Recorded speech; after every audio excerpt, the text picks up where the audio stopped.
주님의 자녀됨의 증거가 뭐냐 우리가 함께 말씀을 나누었어요. 주의 자녀됨의 증거, 내적 증거가 있고 외적 증거가 있다는 거죠. 그래서 먼저는 우리가 참 자유로운 자가 되었다. 우리는 종이 아니라 자유인이다. 그런데 두 번째, 그 자유를 육체의 기회로 삼지 말라 그랬어요. 그래서 죄 짓는 데 쓰지 말라 하는 거고, 마지막 세 번째는 우리가 종이 아니지만 자녀이지만 서로 종로로 달 때에 그의 삶은 향기가 있고 하나님이 기뻐하신다, 그런 말씀을 나누었어요. 그래서 우리가 여러분 지난주에 우리는 주님의 자녀임을 다시 한번 깨닫게 되었습니다. 오늘은 설교 제목입니다. 성령의 열매를 맺으라, 이런 말씀이에요. 오늘 말씀은 좀 우리에게 경각심을 주는 말씀일 거예요. 정신을 차리게 하는 말씀일 수도 있습니다. 신앙을 점검하는 말씀이 되기도 할 겁니다. 성령의 열매를 맺으라 그랬거든요. 여러분, 성경에서 이게 열매라고 하는 단어는 주님께서 사실 여러 곳에서 우리에게 주신 말씀이에요. 열매. 여러분 생각나는 말씀이 어떤 말씀입니까? 제가 한번 성경을 찾아보니까 열매라고 하는 단어, 이런 말씀이 있었어요. 너희는 회개에 합당한 열매를 맺으라. 기억나시죠? 회개에 합당한 열매를 맺으라. 또 이런 말씀이 있었어요. 너희가 포도나무 비유를 통해서 너희가 내 안에 거하면 열매를 많이 맺을 것이다. 너희가 내 안에 거하면 열매를 많이 맺으리니, 이런 말씀이 있었고, 또 거짓 선지자들을 삼가라 그러면서 그들의 열매로 그들을 알지니라. 야, 이 사람이 참 선지자인지 거짓 선지자인지는 그들의 말이 아니라 열매로 알게 된다라고 하는 말씀도 있었고요. 또 예수 그리스도로 말미암아 의의 열매가 가득하게 하라, 이런 말씀도 있고요. 또 이런 말씀도 있더라고요. 연단을 받은 자는 그로 말미암아 의와 평강의 열매를 맺느니라. 이렇게 여러분 의외로 신약 성경에 보게 되면은 이 열매에 관한 말씀이 매우 많다는 거예요. 열매가 주는 의미가 있어요. 열매를 강조하는 뜻이 있어요. 뭡니까?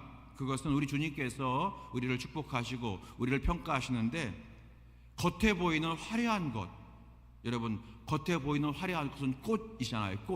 꽃처럼 화려한 것들만 보는 것이 아니라, 겉으로 보이는 화려한 것만 보시는 것이 아니라 우리 안에 있는 내적인 열매를 더 주의 깊게 보신다, 이런 뜻을 우리가 갖고 있는 거거든요.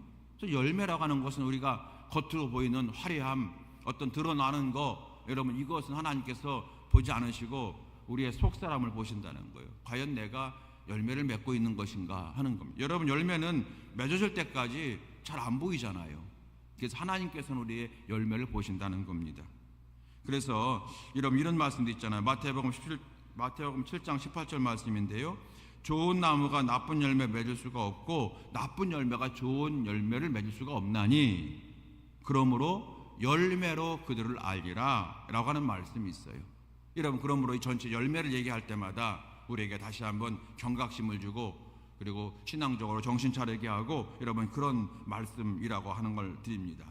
오늘 말씀의 제목이에요. 성령의 열매를 맺으라, 이런 제목입니다. 한번 해볼까요? 다 같이 제목 시작. 성령의 열매를 맺으라. 여러분 더 좋은 열매를 맺는 우리 모두가 되시기를 바라면서 오늘 말씀 한번 보겠습니다.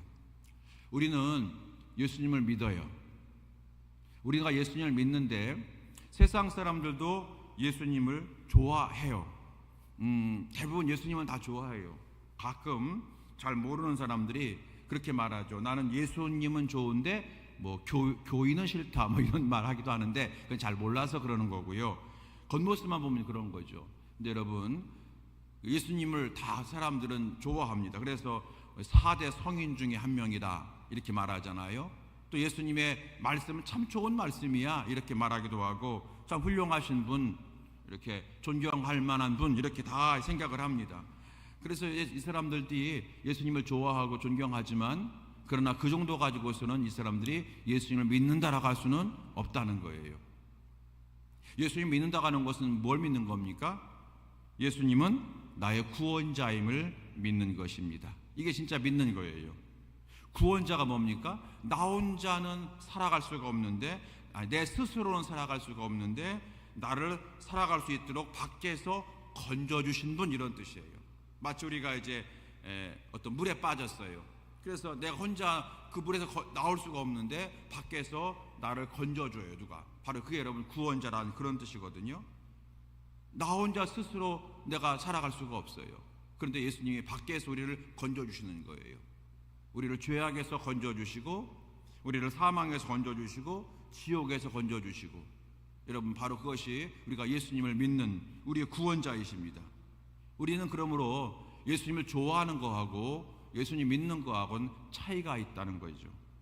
우리는 예수님이 좋은 말씀 주셔서, 또 예수님이 4대 성인 중에 한 분이셔서 우리가 예수님을 본받는 것이 아니라, 우리는 예수님이 나의 구원자이시기 때문에 내가 예수님을 믿고 예수님을 따라가게 되는 줄로 믿습니다. 이게 진짜 여러분 믿음이지요. 그 믿음을 가지고 다 살아가고 있지 않습니까? 그런데 이 믿음을 가지고 살아가는 저와 여러분, 우리 성도잖아요. 성도들에게 필요한 것이 있어요. 그게 뭐냐면 성령의 충만함을 입는 겁니다. 성령의 충만을 받는 거예요. 성령의 충만함을 입는다. 입는 것도 겉에서 입는 거예요. 성령의 충만함을 받는다. 그것도 받는 거예요. 그래서 다 주님께서 우리에게 주시는 건데, 우리가 여러분 예수님을 믿는 믿음 가지고는 우리가 살아갈 수가 없어요. 왜냐하면 성령 충만을 받아야 돼요. 왜냐하면 우리의 이 믿음을 방해하는 세력이 있기 때문에 그런 거예요. 예수님을 이렇게 구원자로 믿지 않고 참 존경할 만한 분, 좋은 말씀 하신 분, 뭐 4대 성인 중에 한 분인 분, 이런 정도로 예수님을 생각하는 사람은요, 사탄이 건드리질 않아요. 어차피 그 사람들은 그런 마음 가지고 있어도 구원과는 관계없기 때문에. 근데 우리가 예수님은 나의 구원자입니다라고 고백하며 살아갈 때에 사단이 항상 우리를 공격하거든요. 그래서 우리는 그 공격을 이기기 위해서 성령의 충만함을 받고 성령의 충만함을 입어야 된다고 성경은 말하고 있는 겁니다. 여러분과 제가 잘 아는 것처럼 예수님의 제자들을 보면 우리 확실히 알 수 있지 않습니까? 예수님의 제자들이 12명의 제자가 있었고 70명의 제자가 있었고, 또 그 외에 예수님의 제자라고 할 수 있는 사람들이 많이 있었어요. 마리아 같은 사람, 막달라 마리아 같은 사람들은 이 12명의 제자가 아니었지만 예수님을 따라가 다녔던 그런 귀한 사람들이었잖아요.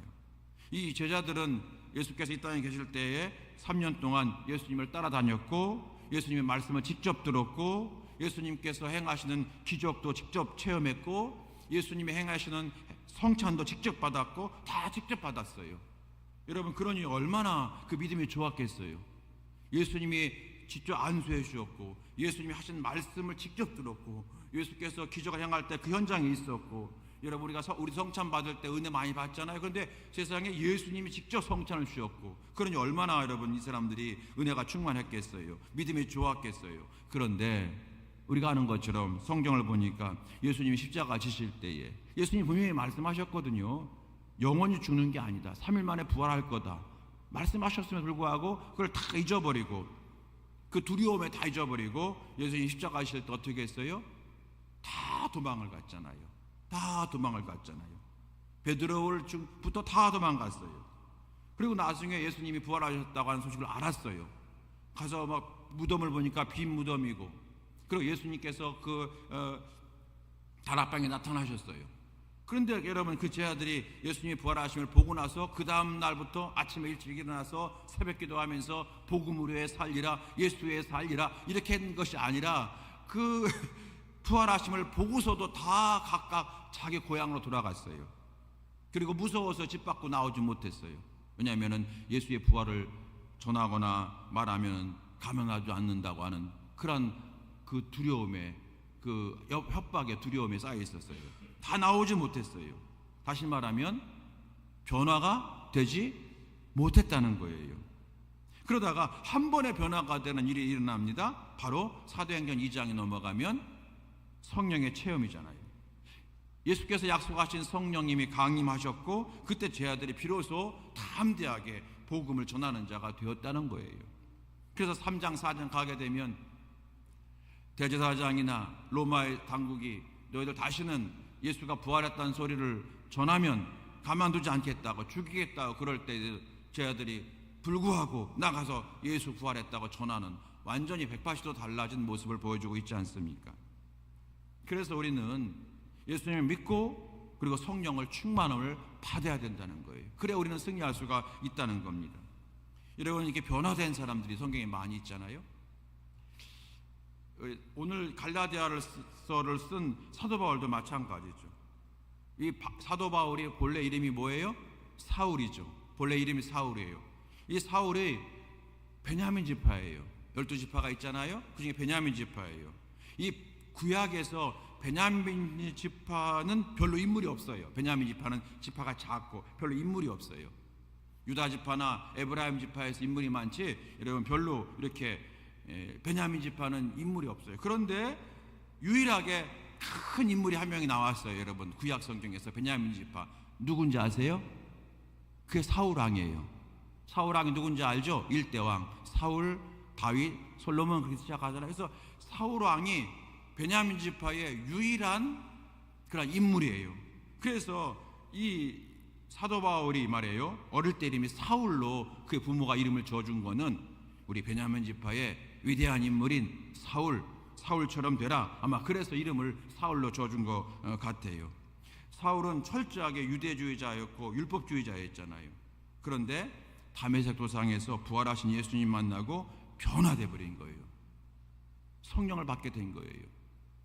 여러분 성령 받게 되길 주의 이름으로 축원합니다. 사람은 교육으로 변화가 될까요? 어느 정도는 돼요. 훈련으로 될까요? 어느 정도 돼요. 그런데 여러분이 근본적인 변화가 안 되는 것 같아요. 교육과 훈련으로는. 예를 들어서 적절한 예가 된지 모르겠습니다만은 군대가 그런 거예요. 군대. 여러분 우리 아이들이 요즘엔 뭐 짧게 갔다 오니까 우리가 그래 잘 갔다 와 그러는데 벌써 제대했니 이렇게 얘기하지만 우리 옛날에 적어도 3년 또 3년 6개월 이렇게 할 때는요, 여러분 군대 들어가면 잘 1년에 한 번 정도밖에 휴가를 못 나오잖아요. 근데 여러분 군대 들어가면요 엄청난 훈련을 하잖아요. 그러면 애들이 바뀌어요.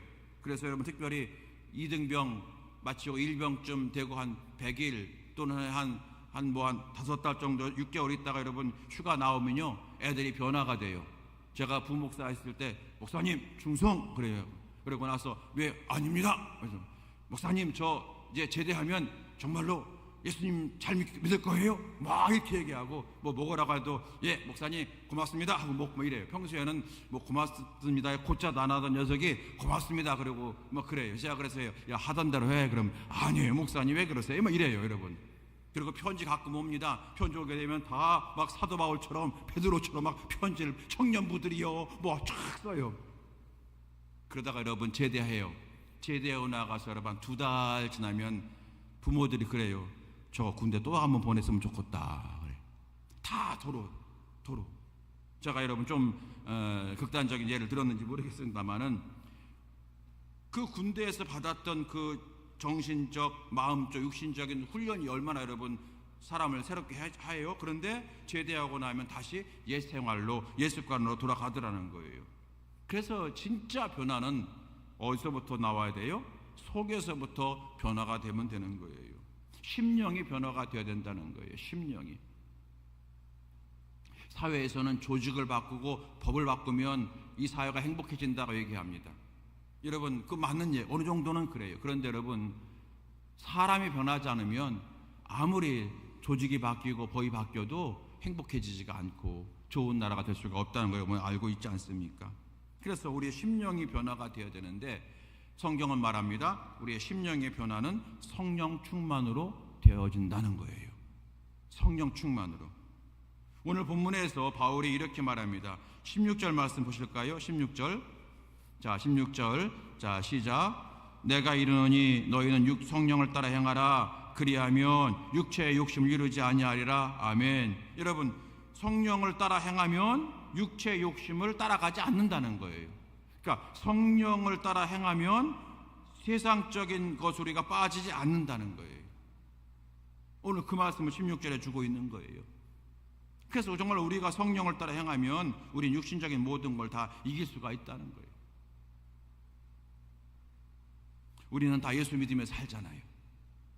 그런데 안타깝게도 육체의 소욕에서부터 자유한 인생은 아무도 없다는 뜻이에요. 저를 포함해서 그래요. 육체의 소욕을 이길 수 없어요. 여기서 자유한 사람이 없다는 거예요.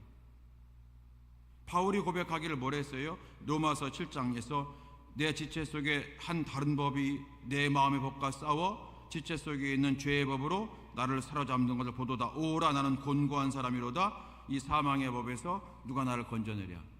사도 바울이 믿음으로 구원받았어요. 그런데 끊임없이 자기 안에 두 가지 법이 있다는 거예요. 육체를 따라가고 싶은 마음이 있고 성령을 따라가고 싶은 마음이 있다는 거예요. 항상 싸운다는 거죠. 그런데 내가 항상 성령을 따라가려고 하는 마음이 육체를 따라가려는 마음을 이기고 성령 충만하게 살아야 되는데 그러지 못할 때가 많이 있다는 거예요. 그래서 바울이 말합니다. 오라 나는 곤고한 사람이로다. 나는 정말로 어쩔 수 없는 사람이로다. 누가 나를 건져내랴 이렇게 탄식했던 거예요. 여러분 사도 바울이 아마 그때 여러분 그런 심정이었을 것 같아요. 이런 거예요. 제가 생각해 보니까 여러분 혹시 제가 여러분과 함께 살면서 여러분 앞에서 설교도 하고 사역을 하는데 여러분 앞에 내가 육신적인 모습을 보일 때가 있습니다. 그래서 여러분을 실망시킬 때가 있습니다. 바울이 예를 들어서 갈라디아교 교인들에게 내가 여러분 앞에서 정말로 육신적인 모습 보이고 실망스러운 모습을 내가 보일 때가 있을 겁니다 여러분. 그러나 그런 건 본래 내 마음이 아니에요. 내 안에 있는 악한 영이 나를 부추겨서 나로 하여금 옛 본성으로 돌아가게 하는 겁니다. 여러분 이렇게 말을 바울이 했을 것 같아요. 그 얘기입니다 여러분. 오라는 곤고한 사람이로다. 여러분 사도 바울이 로마서 7장 23절에 그 말씀을 했을 때에 참 바울은 두 가지인데 바울은 참 정직하다는 거예요. 바울은 하나님 앞에 정직하고 교인들 앞에서 정직했던 사람이에요. 자기의 약함을 그대로 드러낸 사람이잖아요. 어떻게 여러분 교인들 앞에서 나는 항상 하나님의 성령의 법보다 가끔은 이렇게 육체의 법이 나를 지배해서 내가 넘어질 때가 많이 있습니다. 나를 위해서 기도해 주십시오. 여러분 어떻게 요즘에 그렇게 말하는 목사님이 몇 명이나 있을까요? 바울은 솔직한 거예요.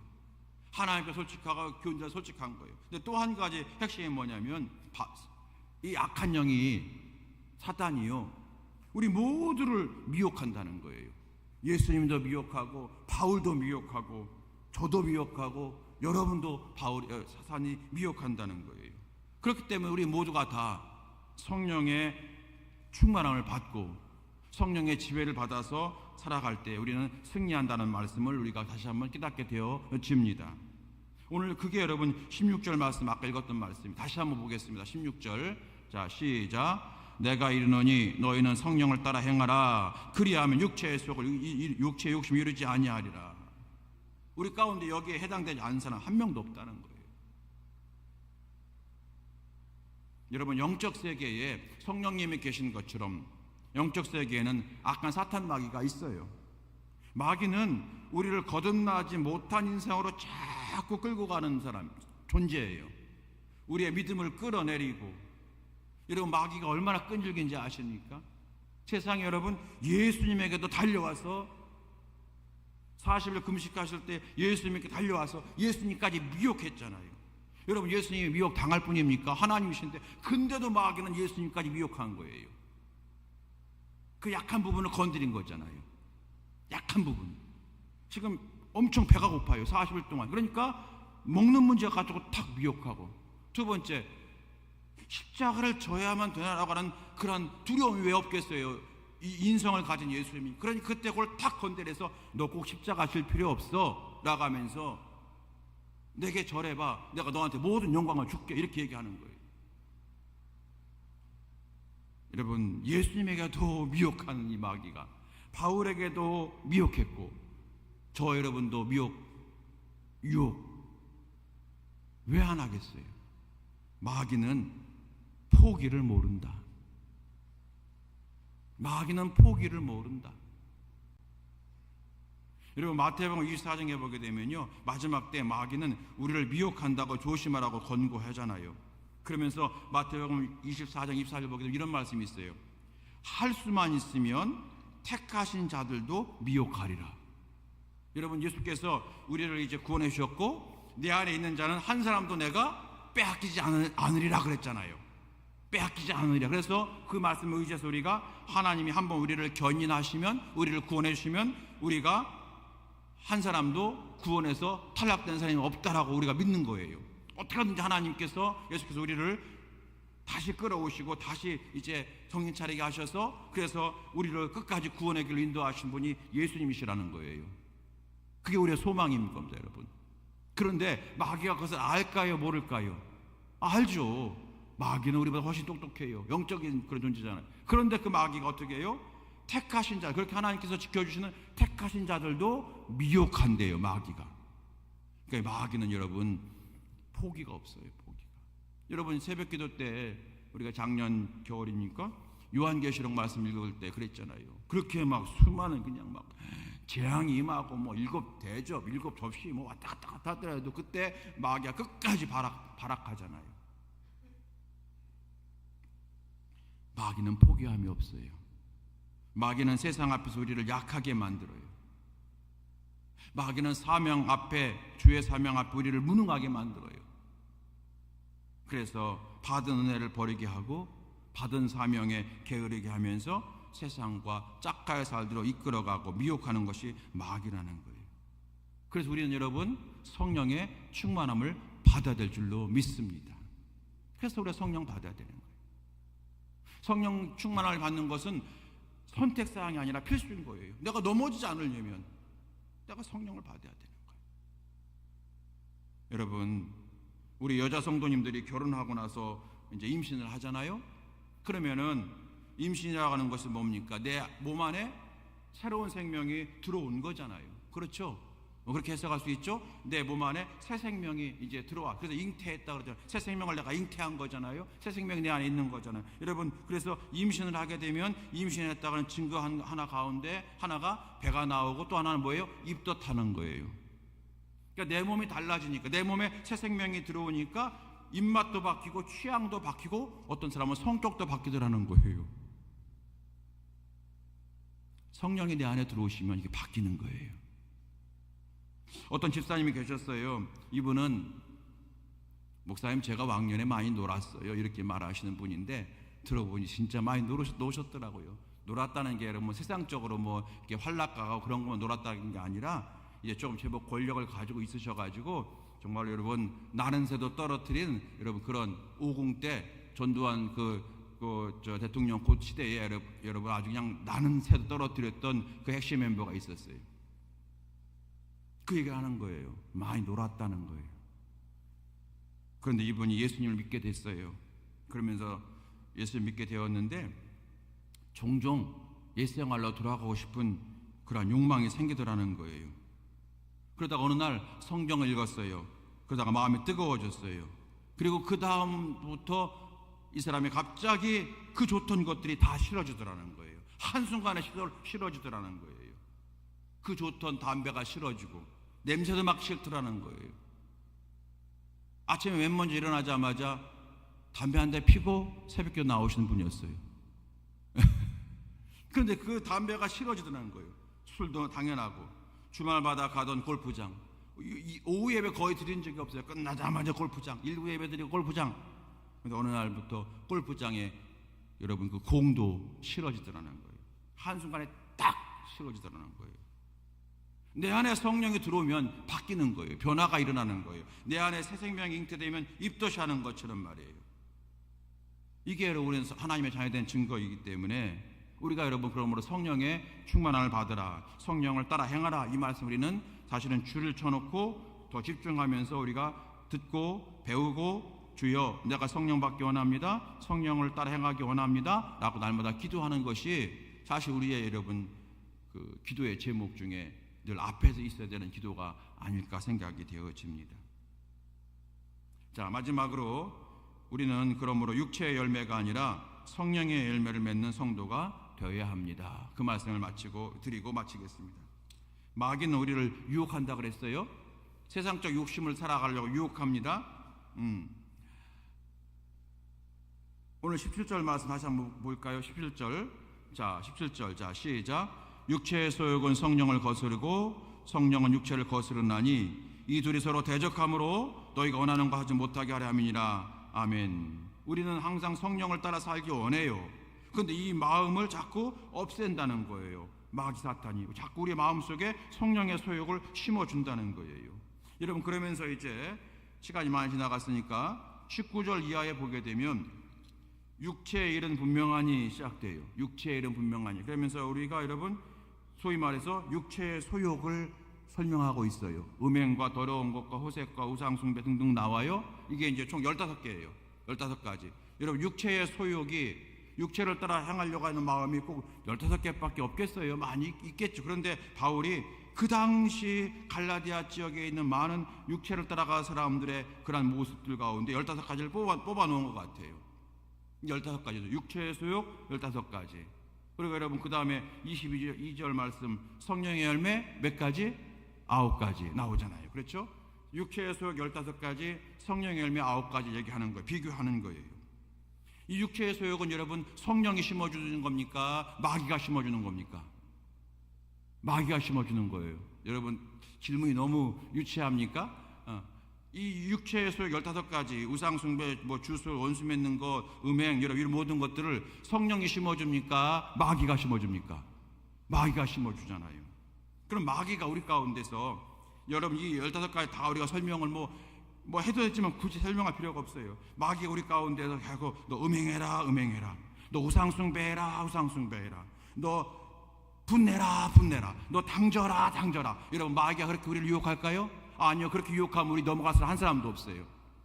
우리는 여러분 하나님의 자녀란 말이에요. 지금 예수님은 아예 모르는 사람 얘기하는 게 아니라 바울과 같은 사람 얘기하는 거예요. 내가 예수님 믿고 구원 받았는데 성령의 열매 지배를 받지 못해서 자꾸 육체의 소욕이 와서 늘 싸우는 우리 자신에게 얘기하는 거예요. 우리 자신에게, 저를 포함해서.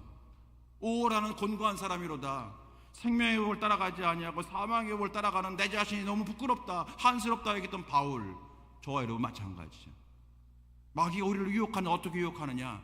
당져라, 호색해라, 음행해라. 여러분, 그렇게 말하면 따라갈 사람 우리 가운데 누가 있어요?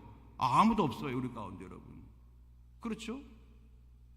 에이, 사탄아 물러가라, 여러분 그럴 거예요. 그럴 때는 내가 나를 어떻게 보고 이렇게 얘기할 거예요? 이 15가지는요 마귀가 어떻게 우리를 유혹하냐면 창세기에 나오는 거 똑같아요. 뱀이 하와를 어떻게 유혹했어요? 너 그거 먹으면 하나님처럼 될 거야. 하나님처럼 되면 내가 주인 되는 거거든요. 그렇죠? 내 주인, 내가 주인. 하나님이 아니라 내가 주인. 마귀가 항상 우리의 마음에 어떤 마음을 심어주냐면 네가 주인 돼야 되지. 네가 무시당할 게 뭐가 있어. 네가 앞장서야 돼. 네가 중심이 돼야지. 네가 빛나야지. 자꾸 우리 가운데 그렇게 심어주는 거예요. 네가 세상의 주인 돼야 돼. 네가 가정의 최고가 돼야 돼. 주인 돼야 돼. 네 안에 필요 없어. 네가 주인 돼야 돼. 세상에서는 마찬가지예요. 어디가 무시당하지 마. 네가 주인이야. 자꾸 그런 마음 심어주는 거예요. 그 마음이 심어줄 때 다 넘어가는 거예요, 여기서. 그래서 그 넘어갔을 때에 15가지 형태가 쭉 나오는 거예요. 음행. 하나님이, 여러분 음행이 뭔지 아시죠? 하나님이 내 주인이라면 음행할 수 있어요, 없어요? 없잖아요. 근데 내가 내 주인, 난데 내 돈 가지고 내 몸 가지고 내가 하는 건데, 그러니까 하는 거예요. 원수 맺는 것도 마찬가지예요. 여기 원수 맺는 것도 육체의 소유라 했지 않습니까? 네가 감히 나한테 왜 그렇게 말을 해?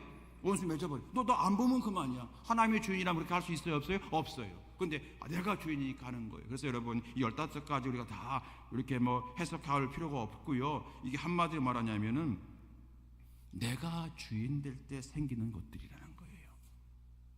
내가 주인 될 때에. 한번 여러분 다시 한번 읽어보겠어요? 19절부터. 내가 주인 될 때 이런 일이 벌어진다는 거예요. 자, 19절로 21절까지 육체의 소 15가지. 자, 시작. 육체의 일은 분명하니 곧 음행과 더러운 것과 호색과 우상숭배와 주술과 원수 맺는 것과 분쟁과 시기와 분냄과 당지는 것과 분열함과 이단과 투기와 술취함과 방탕함과 또 그와 같은 것들이라. 다 이게 여러분, 내가 내 인생의 주인 될 때에 이렇게 이런 일이 스스럼 없이 벌어진다는 거예요. 내가 주인 되고자 할 때에 사단의 미혹을 받는 표적이 됩니다. 그러면 반대로 우리가 어떻게 살아야 된다고요? 성령을 따라 살아야 된다는 거예요. 그러면 성령을 따라 산다고 하는 뭡니까? 나의 인생의 주인은 내가 아니라 누구시다? 성령님이시다. 성령을 내 인생의 주인으로 모시게 될 때에 이제 22절, 23절 말씀, 이 열매가 맺어진다는 거예요. 자, 22절, 23절 다 같이요. 성령의 열매 9가지 시작. 오직 성령의 열매는 사랑과 희락과 화평과 오래 참음과 자비와 양선과 충성과 온유와 절제니 이 같은 것을 금지할 법이 없느니라. 아멘. 여러분, 금지할 법이 없느니라 무슨 뜻입니까?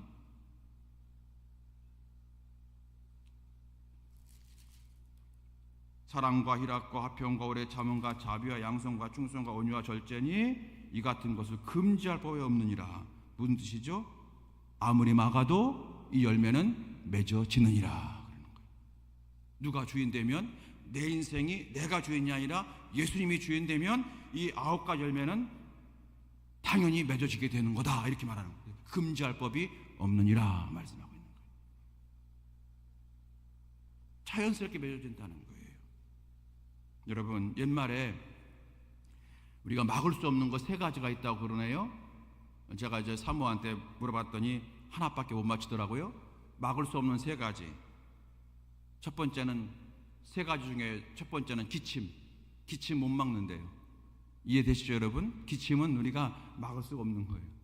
두 번째 뭐가 있을까요, 여러분? 막을 수 없는 거, 다 드러나는 거.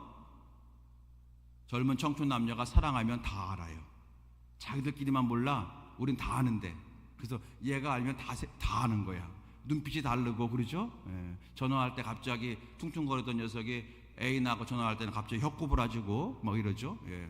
사랑하면 여러분 얼굴에 나타나 있잖아요. 그렇죠. 어떻게 알았어요, 엄마? 아마 네 얼굴 보면 다 알지. 모르는 사람이 누가 있어? 다 알죠. 마지막 3번째 가난이래요. 가난하면 다 드러난대요. 가난하게 보이지 않으려고 치장도 하고 뭔가 하지만 뭔가 표정이나 말이나 행동에서 뭔가 나타난대요.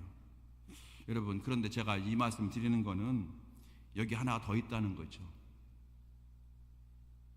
막을 수 없는 거 있어요. 그게 뭐냐면 성령 충만이에요. 성령 충만하면 내가 성령 충만하다는 것을 여러분 다 드러나게 돼 있어요. 어때요? 어떻게 여기 보게 되니까 사랑이 생기고 희락, 기쁨이 생겨요. 오래 참게 되고요. 그리고 남들을 불쌍히 여기는 자비의 마음이 생기게 되고 절제하는 마음이 자연스럽게 생겨지는 거예요. 여러분, 오늘 말씀을 이제 마칠게요. 오늘 말씀을 준비하다 보니까 이런 생각이 들어요. 참 우리는 하나님의 특별한 존재구나. 하나님의 특별한 관심 대상이구나, 우리가. 왜냐하면 우리는 하나님의 자녀이기 때문에 그래요. 하나님의 자녀이기 때문에 그래요. 특별한 관심의 대상이에요. 제가 지난주 월요일 날 잠깐 서울에 치과 때문에 갔다가 제 아들을 만나고 왔네요. 제가 아들 바보잖아요. 아들을 만나고 왔는데 너무 보기 좋아요. 아들 보자마자. 왜냐하면 잘 살고 있으니까, 믿음으로 살고 애쓰고 있으니까 좋은 거예요. 저의 특별한 관심 대상이죠. 여러분, 제가 저희 아들 얘기하는 것이 아니라 하나님 앞에 우리는 특별 관심 대상인 거예요. 예수의 피로 구원받은 우리잖아요. 예수님의 피값으로 우리가 구원받았잖아요. 우리 하나님의 특별한 관심 대상이라는 거예요. 그렇기 때문에 사단이 늘 우리를 공격하는 거예요. 하나님의 특별 관심 대상이기 때문에 우리를 공격하는 거예요. 육체의 소욕에 따라 살도록 날마다 우리를 미혹하는 거예요. 그러므로 저와 여러분, 오늘 성령의 열매를 맺으라 하신 말씀을 기억하시고, 여러분 말씀을 다시 보시고, 그리고 기도 다시 하시고, 다시 사랑하면서 살리라, 다시 성경 보리라, 다시 기도하리라, 다시 사랑하리라, 그렇게 우리가 결심하면서 은혜 받고 능력 받고 성령 충만한 성도로 살아갈 때에 아름다운 복된 성령의 열매가 맺는 우리 모두가 될 줄로 믿습니다. 성령의 열매를 맺어가는 우리 모두가 다 될 수 있게 되기를 예수님의 이름으로 축원합니다. 찬양하시겠습니다. 찬송가 191장 찬송하시겠습니다.